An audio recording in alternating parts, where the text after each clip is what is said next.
Well, thank you for joining me. My name is Lisa Weik, Washington County Commissioner, District 5. I represent the largest and fastest growing portion of Woodbury. Today I selected the book Maybe Something Beautiful. The authors are F. Isabel Campoy and Teresa Howell. I chose this because the story is based on a real person and a real city, the East Village in San Diego. So I love that. I love to learn about other communities in the United States. And the book is How Art Transformed a Neighborhood. And we are looking at possibly putting some art at the station stops for the Gold Line Bus Rapid Transit, new transitway project that is proposed. So I like to get new ideas for that project, which is part of the reason we have traveled to peer regions. And I was just in San Diego with a contingent to look at their transitway systems, and I was in part of the East Village, and I saw some of this, so I was very surprised when the librarians chose this for me. The introduction says, "What good can a splash of color do in a community of gray?" As Mira and her neighbors discover more than you might ever imagined. Based on a true story, Maybe Something Beautiful reveals how art can inspire transformation and how even the smallest artist can accomplish something big. Pick up a paintbrush and join the celebration. And please join us at our libraries all throughout Washington County, because our librarians do a great job with story time for children and families. So I know I enjoy the ones that I've visited, so please stop by and let us know if there's certain books that you would like the librarians to read.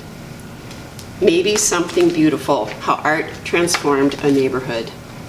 In the heart of a gray city, there lived a girl who loved to doodle, draw, color, and paint. Every time she saw a blank piece of paper, Mira thought to herself, maybe. And because of this, her room was filled with color and her heart was filled with joy. On her way to school one day, Mira gave a round apple to Mr. Henry, the owner of the shop down the street. She gave a flower to Ms. Lopez, the lady with the sparkling eyes. She gave a songbird to Mr. Sachs and a red heart to the policeman who walked up and down the streets. On her way home, Mira taped a glowing sun onto the wall, hiding in the shadows.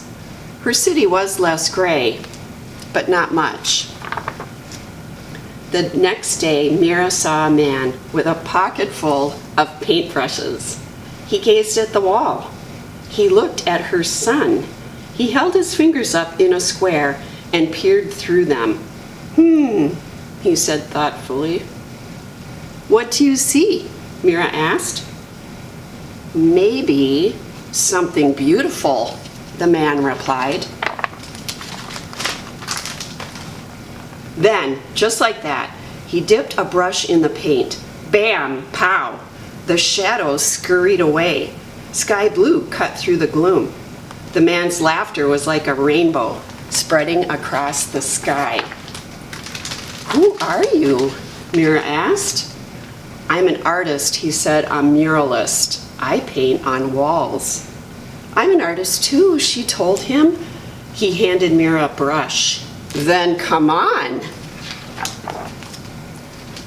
Mira dipped it in the loudest color she saw. Yowee! The wall lit up like sunshine. As the man drew pictures on the bricks, Mira added color, punch, and pizzazz. Soon Mr. Sachs joined in, then came others. Everyone painted to the rhythm. Salsa, merengue, bebop. Even Mira's mama painted and danced the cha-cha-cha. The whole neighborhood became a giant block party until the policeman walked up. "Excuse me," he said. The music stopped. Mira put her brush down. They were surely in trouble. The officer cleared his throat, then paused. "May I paint with you?" he asked. So Mira handed him a paintbrush and the music started again. Teachers and papas jumped in, babies too. Mira and the man handed out brush after brush. Color spread throughout the streets. So did joy. Wherever Mira and the man went, art followed like the string of a kite. After they colored the walls, they painted utility boxes and benches. They decorated sidewalks with poetry and shine, and everyone danced. Together, they created something more beautiful than they had ever imagined. When their clothes were spattered with a million colors, everyone sat down to rest, except the muralist.